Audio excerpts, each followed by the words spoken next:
Muy buena noche. Muchas gracias por estar de nuevo con nosotros aquí en Acción Positiva. Estamos a 20 días de las elecciones.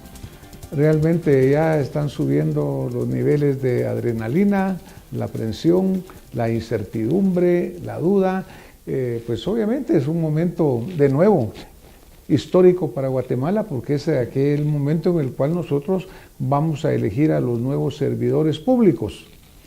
Hacemos mucho énfasis nosotros en la palabra servidor público, porque lo que tenemos que dejar atrás en la historia, tanto en nuestras convicciones como en la realidad, es que lo que estamos eligiendo son gobernantes que llegan a convertirse en reyes.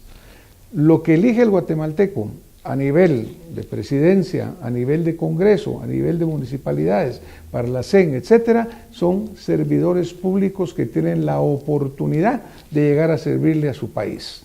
No de llegar a enriquecerse, no de llegar a servirse ellos del país. Entonces no lo perdamos de vista, por favor, porque yo creo que parte de la problemática que nosotros vivimos es que les otorgamos una carta en blanco, y esa carta en blanco no puede ser. Tenemos que ser exigentes, fiscalizar, y tenemos que verdaderamente que ellos tengan claro que no se ganaron la lotería, al revés, se ganaron una gran responsabilidad que significa servirle bien a un pueblo que los va a estar fiscalizando, pidiéndoles que rindan cuentas. Empecemos por ese concepto que pareciera un poquito repetitivo tal vez, o por qué estamos hablando de ello, pero a lo mejor ahí empieza el problema de los guatemaltecos. Elegimos reyes. No, elijamos servidores. Bueno, pero en medio de toda esta incertidumbre es muy importante conocer opiniones diversas y sobre todo de personas que están involucradas en la vida nacional, en la vida política, en la vida informativa. Y entonces pues hoy tenemos una invitada muy especial a quien me permito presentar, la licenciada María Inés Rivera. Licenciada María Inés Rivera, guatemalteca y republicana. Licenciada en Ciencias Políticas con especialización en Políticas Públicas por la Universidad Francisco Marroquín. Enamorada de su país, afortunada de amar lo que hace. Analista política y live host del noticiero Sobre la Mesa por República Live. Pues mucho gusto, muy contenta de estar aquí para analizar un poco, así como usted decía, pues de esta coyuntura política que estamos viviendo ya 20 días de las elecciones, pues de lo que debería de ser una supuesta fiesta cívica, aunque no estoy tan segura si será así. Muchas gracias, licenciada. A ver, guatemalteca, qué bueno. Sí. Qué bueno que esté una mujer guatemalteca con esa gran cantidad de mujeres guatemaltecas que cada día están participando más. Para nuestra audiencia, ¿qué es ser republicana? Bueno, ser republicana es creer en el derecho a la vida, derecho a la propiedad, de la libertad también. Y sobre todo creemos en un Estado de Derecho y en un sistema de gobierno republicano con pesos y contrapesos, ¿verdad? Que es importantísimo, sobre todo pues ya a nivel del Ejecutivo, Legislativo y Judicial, para que los tres poderes se fiscalicen constantemente entre sí. Que tengamos un pleno Estado de Derecho. Un pleno Estado de Derecho que es vital para cualquier país. Y esa es una observación muy importante, ¿verdad, licenciada? Porque a veces nosotros, entre toda esta vorágine que se está produciendo, en la cual desafortunadamente priva mucho la falta de información, pues ahora con los cambios a la ley electoral, muchas plataformas políticas no pueden comunicar su mensaje con suficiente fuerza, entonces pues se dan muchas dudas y se dan muchas incertidumbres y decir qué va a suceder.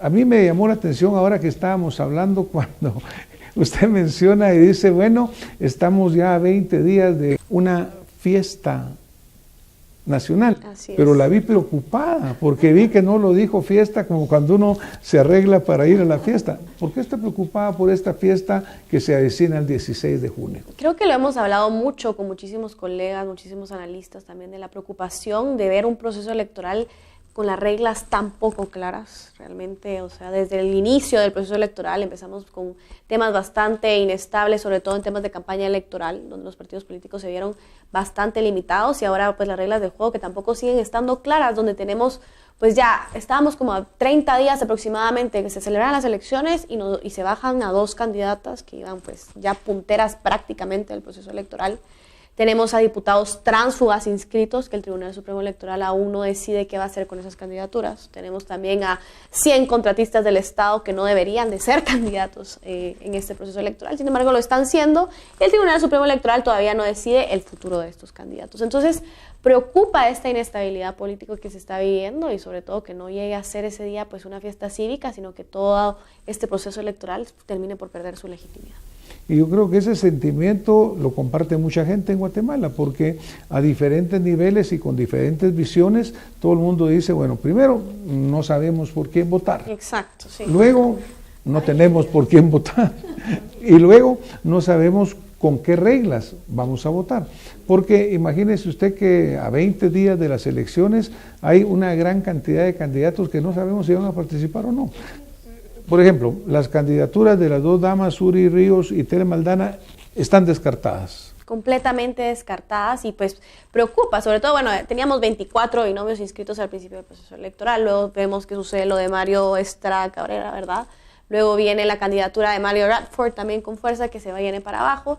Y ahora las dos candidatas que iban a la delantera de la contienda electoral, pues Suri Ríos por un tema de interpretación de la ley que no puede participar por el artículo 186 de la Constitución de la República, porque prácticamente fue castigada por ser hija de su papá realmente. Al final del día esta ley que creo que habría que considerar en un futuro reformarla, que la considero atemporal, sobre todo porque pues el papá no está ejerciendo ahorita la presidencia, porque fue una ley pensada en 1985 cuando veníamos de una época de dictaduras y obviamente no queríamos que el poder se perpetuara en las personas o en las familias, que fuera un poder dinástico.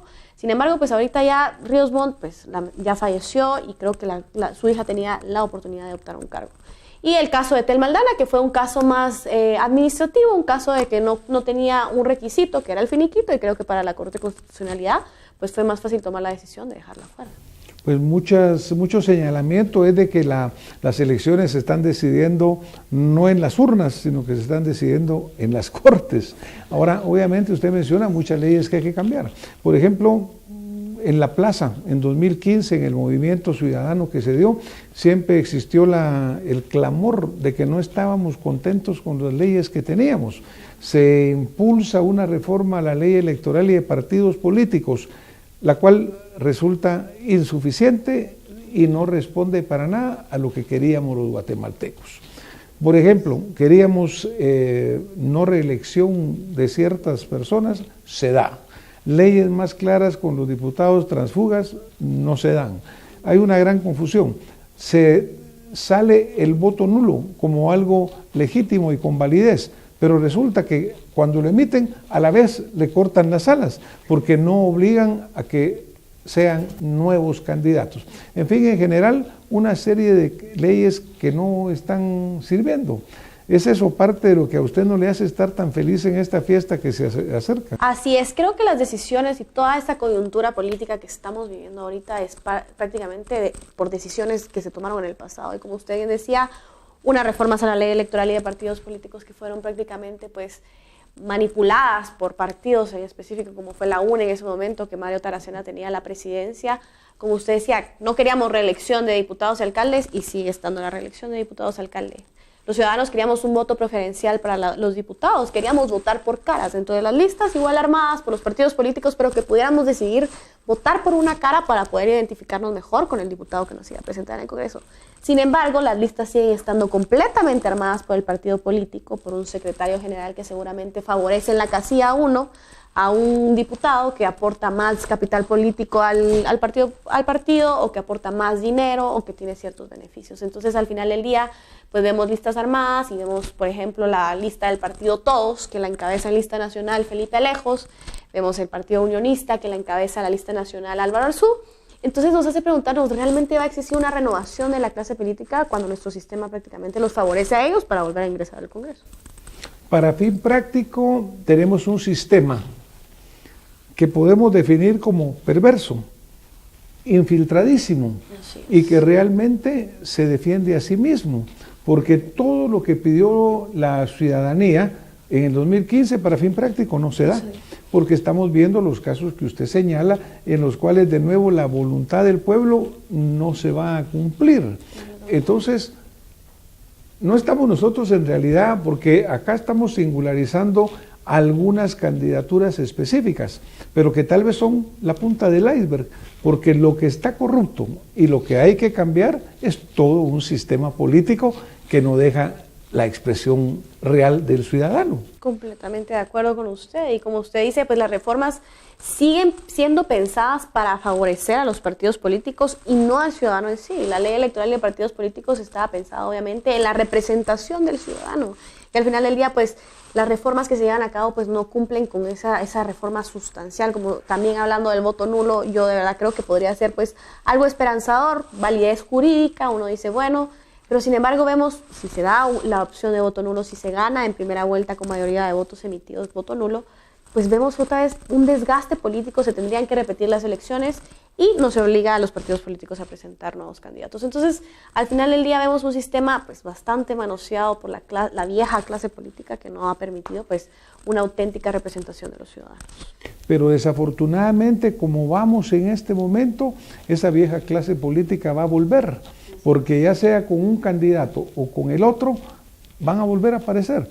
Desafortunadamente, usted se ha dado cuenta que en todos los listados, prácticamente ninguno es impoluto. Todos tienen serios señalamientos. Entonces, en este caso, podríamos pensar que gane uno o gane el otro, Guatemala va a perder. Entonces, yo creo que eso es una cuestión complicadísima. Tenemos que ver para el futuro, ¿verdad, licenciada? Porque, pues, afortunadamente son 4 años y la patria es para siempre. Entonces yo creo que una de las funciones muy importantes será el asegurarnos que se cumplan en el futuro de veras o se introduzcan cambios reales en las leyes que reflejen lo que quiere el ciudadano. Ahora, pues nos estamos nosotros aquí en una cortina de humo tenebrosa y hablamos de las elecciones, pero hay otras elecciones que están corriendo simultáneamente. Por ejemplo, las Cortes, la Corte Suprema, las apelaciones, Corte de Constitucionalidad. ¿Cómo mira usted lo que va a pasar en esas cortes? Porque actualmente, como dijimos, a lo mejor las elecciones están decidiendo en tribunales y no en las urnas. Así es, yo creo que es vital, como pues, hablábamos fuera de cámaras, que digamos, el sistema de justicia le puede hacer de cierta forma un contrapeso a quien llega a quedar en el Ejecutivo, ¿no? Que al final del día pues es el sistema republicano prácticamente que sirve para fiscalizar, que los poderes se fiscalicen los unos a los otros. Y creo que es una gran oportunidad el que este año se elijan nuevos magistrados a la Corte Suprema, a la Corte de Apelaciones, sobre todo por lo que hemos estado viendo con las resoluciones que se han llevado a cabo, unas cortes que han favorecido pues a una candidata en específico, creo que la interpretación de todos. Entonces realmente yo sí le tengo puesta la esperanza a esta renovación de magistrados en las Cortes. Creo que el sistema de justicia es vital para crear un contrapeso en el Ejecutivo y en el Legislativo también, que realmente, como hablábamos, tampoco va a haber una renovación de la clase política, y es la primera vez en muchos años que se elige pues los 3 poderes en un mismo año. Entonces creo que los ciudadanos también debemos estar atentos, debemos fiscalizar el proceso. Creo que hemos hecho pues un buen trabajo, desde 2015 lo habíamos hecho bastante bien. Creo que ese papel de ciudadanía activa tampoco se debe perder, sobre todo en un proceso tan importante como la renovación del sistema de justicia. Bueno, pues ya ve que estamos en una situación, diríamos, complicada. Bueno, si en este momento yo le pudiera preguntar a usted, licenciada, ¿cuál sería su análisis el día de hoy, 20 días antes de las elecciones? ¿Cuáles serían sus análisis de qué va a pasar? Bueno, realmente ahorita lo que veo es una Corte, como decía con anterioridad, una Corte Suprema de Justicia, una Corte de Constitucionalidad que están favoreciendo prácticamente la candidatura de Sandra Torres, en el sentido de que vemos cómo se presenta pues esta denuncia de parte del Ministerio Público y de CICIG respecto al financiamiento electoral ilícito, con audios y pruebas de que Sandra Torres está involucrada en un caso de financiamiento electoral ilícito. Y bueno, pues el caso se va a la Corte Suprema de Justicia para ver si se le retira o no el antejuicio a la candidata. La Corte Suprema de Justicia dice que no encuentra los indicios suficientes y que parece una acusación política, existiendo pruebas para retirarle el antejuicio, como son estos audios, por ejemplo, y no se le retira el antejuicio. Entonces luego vemos a un Ministerio Público y a una CICIG que presenta un amparo que espera que la Corte de Constitucionalidad resuelva. La Corte de Constitucionalidad resuelve y dice, ok, le otorgo el amparo al Ministerio Público y a CICIG. Sin embargo, no obligo a la Corte Suprema de Justicia a que vuelva a conocer el tema del antejuicio. Entonces, Lo que veo yo ahorita es que los tiempos son muy importantes, sobre todo porque podemos tener una Sandra Torres como presidenta y que no se haya resuelto el tema de financiamiento electoral ilícito, entonces vamos a tener pues una candidata con puede ser un proceso penal abierto, no lo sé. Habrá que esperar, digamos, si la Corte Suprema de Justicia resuelve de nuevo, se aprueba el antejuicio, eso le corresponde a un juez pesquisidor que tiene 60 días, este juez pesquisidor seguramente no va a resolver en los 60 días, entonces es preocupante realmente que una presidenta llegue con estas condiciones al poder. Yo creo que Sandra Torres ahorita pues tiene su carta para segunda vuelta si ella logra participar, que parece ser que va a ser así. Y pues habrá que preguntarnos también a dónde se van a redirigir los votos, que ya no tienen Suri Ríos y Tel Maldana, y quién jugará esa segunda vuelta con Sandra Torres, que también puede convertirse pues en el próximo presidente de la República. Porque parte del gran problema está en, pensemos la candidata que usted menciona, pasa una segunda vuelta. Los otros candidatos que se ven, que aparecen por ahí, tampoco responden a las necesidades del pueblo. Porque todo el mundo en este momento ya anda proclamando, mire, hay que votar por el menos peor, hay que votar por el menos malo, hay que derrotar a esta candidata a toda costa. No importa si en derrotarla nos llevamos al sistema de nuevo a la misma perversidad. Encuestas diferentes han surgido, no tantas como antes, se recuerda que surgían a cada momento. Hemos visto algunas que dan un favor en este momento a la candidata Sandra Torres, hay otras que tienen diferentes resultados. Hay una que me llamó mucho la atención, que es de jóvenes estudiantes universitarios de Ciencias Políticas en la Universidad de San Carlos de Guatemala. Y en esa encuesta, el 30% de estos jóvenes votan por el voto nulo, completamente arriba incluso de la candidata que aparentemente tiene un mejor número. Naturalmente que el voto nulo es algo que da mucho miedo, y Guatemala es una sociedad de miedo, y da miedo por pensar, bueno, si se vota nulo y no se vota arrolladoramente, esta candidata le aumentan sus posibilidades, porque la única fórmula que el voto nulo podría derrotar ya no a una candidata, sino que a todo un sistema político, sería más del 50% más 1. Yo pongo el 1, estaría apoyando ahí.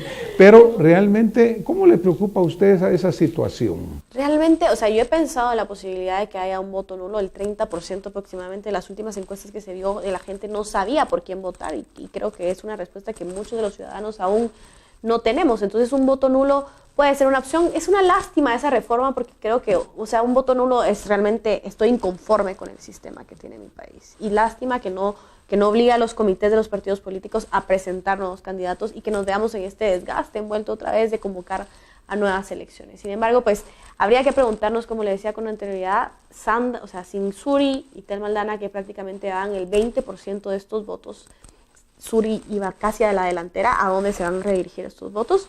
¿Y quién podría derrocar a Sandra Torres en una segunda vuelta en este caso, verdad? Yo creo que mucha estrategia de varios de los candidatos es llegar a segunda vuelta, porque todos sabemos que la candidata Sandra Torres tiene un gran antivoto, que se ha mostrado en todas las encuestas, ¿no? Pero aquí de nuevo estaríamos actuando en una forma estratégica, táctica, que de nuevo no va a responder a lo que el guatemalteco quiere. Guatemala quiere un gobierno en el cual puedan tener a dirigentes en los cuales confíen, que los puedan guiar, pero aquí tenemos toda una serie de candidatos, no todos probados, no todos demostrados lo que se le imputa, pero muchos de ellos tienen una enorme cantidad de cosas que van como que en contra de ese candidato que nosotros queremos o de ese gobernante que buscamos, ¿verdad, licenciada? Entonces como que la situación es muy complicada. Entonces, pero ya no me contestó. ¿Cuál es su nivel de optimismo en este momento y cuál es su pronóstico? Pues mire, mi pronóstico prácticamente es, o sea, veo como una gran posibilidad que Sandra Torres llegue a ser la próxima presidenta de Guatemala. Tengo la esperanza también puesta en la elección de los magistrados, como le decía, para que el sistema de justicia pueda hacerle cierto contrapeso al Ejecutivo. Sin embargo, también habría que pensar, pues, qué candidatos se les favorece también el sistema, ¿no? Hablábamos de tema de campaña electoral. también que esta reforma, específicamente del tema de campaña electoral, favoreció a partidos grandes ya, no a partidos pequeños, por ejemplo, que estaban naciendo, que quizás tenían esta intención de renovar la clase política, sino que favoreció a partidos como la UNE prácticamente, que ya se habían dado a conocer en elecciones pasadas, porque ahorita, por ejemplo, el no darse a conocer en redes sociales, el no poder pautar, el regular todo el tema de medios de comunicación, pues sí, pues creó cierta desventaja en partidos que no eran conocidos. Entonces, ¿a quiénes favoreció la ley? También a candidatos que ya habían participado con anterioridad en las elecciones pasadas y que seguramente no demuestran pues esta renovación de la clase política, sino que pueden llegar a ser más de lo mismo. Por ejemplo, pues no sé, un Alejandro Yamatei, que ya es la 4ª vez que participa, puede favorecer a un Roberto Arzú, que es un apellido que es bastante conocido para el país. Y un símbolo también conocido. Entonces favorece a esos partidos que obviamente ya la gente conocía con anterioridad, no a estos nuevos partidos, por ejemplo, que se presentan. Entonces habría que preguntarnos si un Alejandro Yamatei también puede llegar a ser el próximo presidente de la República. Puede ser quizás un Roberto Arzú con el apellido que tiene, que porta, que pesa muchísimo en esta sociedad.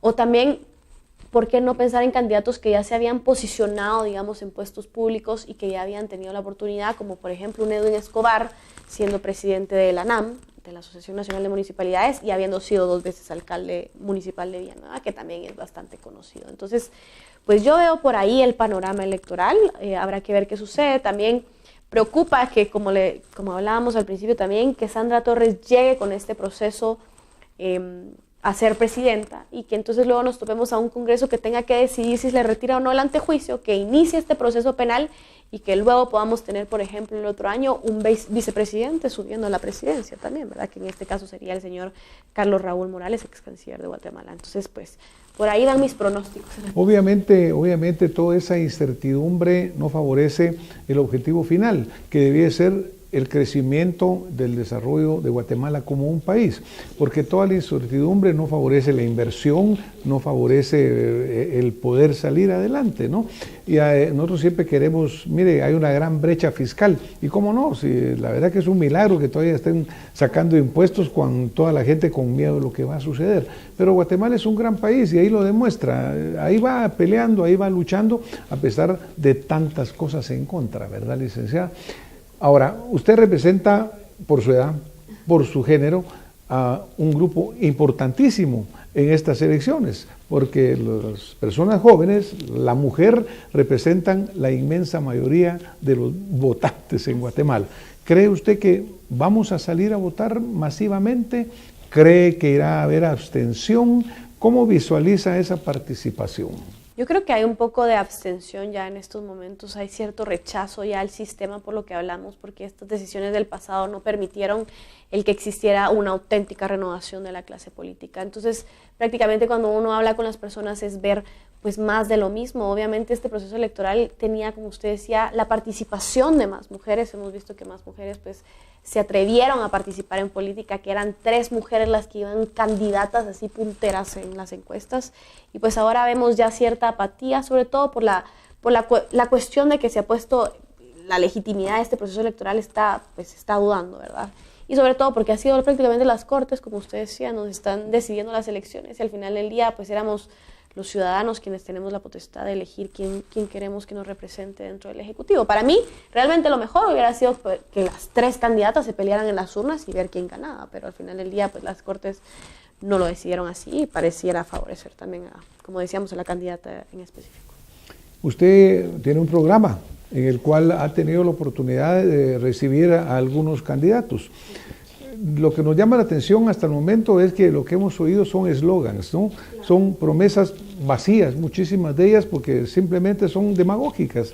Crear 1.000.000 de empleo en situaciones que no las sustentan, crear infraestructura sin tener de dónde invertir, en fin, muchas de ellas son falsas. Pero ¿cuál ha sido su sensación de las entrevistas que ha hecho?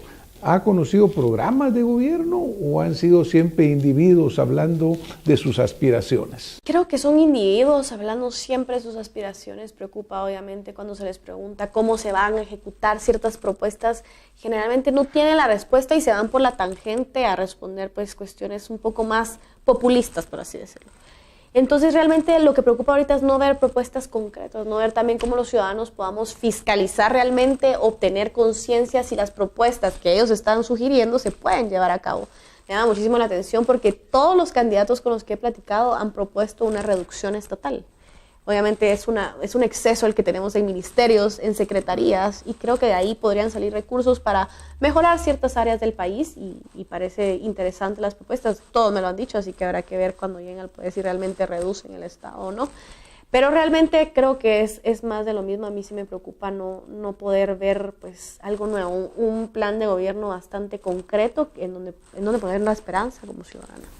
Porque yo hasta el momento no he visto un plan de gobierno. He oído muchas promesas, como ya hablamos, pero un plan de gobierno realista, no.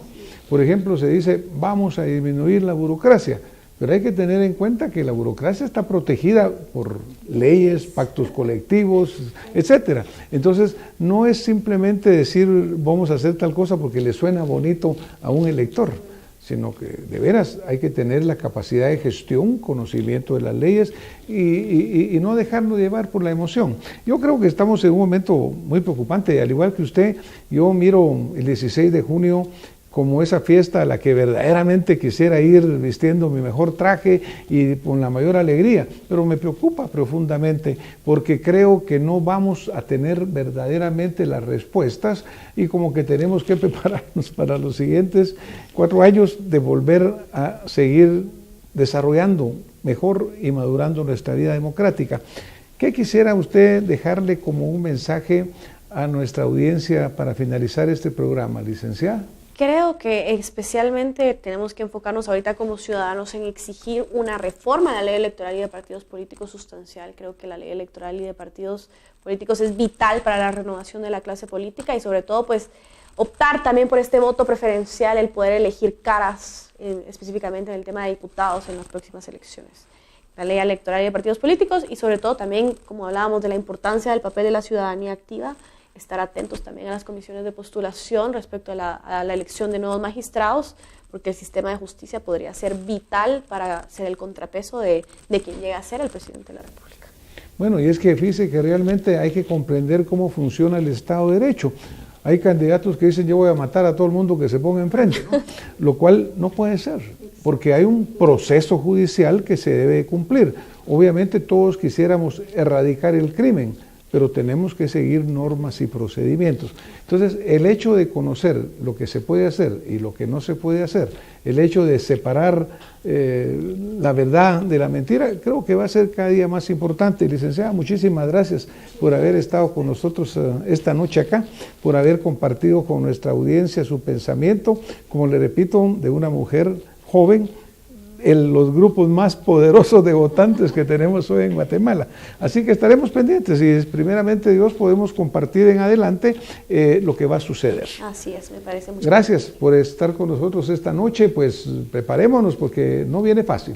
Verdaderamente el futuro de Guatemala está en nuestras manos, en las manos de ese votante que va a llegar a la urna y va a decir yo lo que pienso es tal cosa. Este programa no es para dirigir a alguien hacia una dirección o la otra. Es simplemente para aportar conocimiento, para que cada votante tenga su propio criterio, tenga su propia decisión y piense que el futuro de Guatemala está en sus manos. Licenciada, muchísimas gracias. Buenas noches. Hasta el próximo domingo con más Acción Positiva. Gracias.